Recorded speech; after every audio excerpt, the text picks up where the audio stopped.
Bonjour à tous, la dernière fois on a vu 3 leurres dures pour le brochet pour cet automne.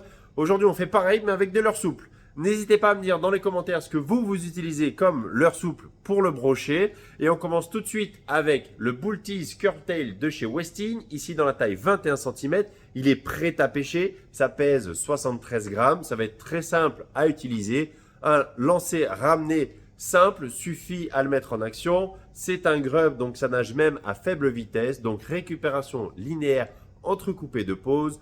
Vous pouvez lui ajouter un petit plomb additionnel au besoin. Ça, il va vous falloir un petit peu d'eau pour pouvoir l'utiliser, donc ça va être pratique sur les lacs et dans les rivières avec un peu de profondeur. Le Westin Bull Tease Curtail.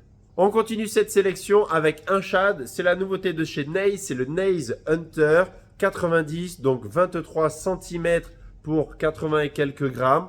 Là, ça va être un shad assez profilé comme ceci, avec un gros paddle, ça brasse beaucoup d'eau.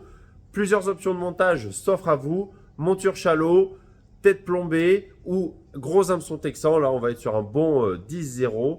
Moi, j'aurais tendance à l'associer avec une moustache rig comme ceci pour augmenter encore plus le volume d'eau déplacé par le poisson. Ici, j'ai choisi la moustache shallow en chartreuse pour pouvoir faire un gros contraste entre la tête et le corps du leurre. Donc ça, pareil, un simple lancer ramené en linéaire suffira à le mettre en action. Un gros rolling, un gros volume d'eau déplacé par le leurre. Et on finit cette sélection par un leurre un petit peu plus petit qui sera un peu plus passe-partout.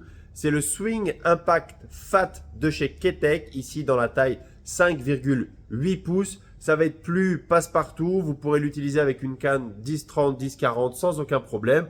Également plusieurs options de montage. Tête plombée, hameçon texan, là un petit 5-0 ça va suffire. Hameçon texan simple ou hameçon texan à palette, comme vous le voulez. Ça nage à faible vitesse, c'est redoutable sur les brochets, ça déplace beaucoup d'eau. Et le coloris blanc est très bon en automne, car en général, le temps est assez gris, assez voilé.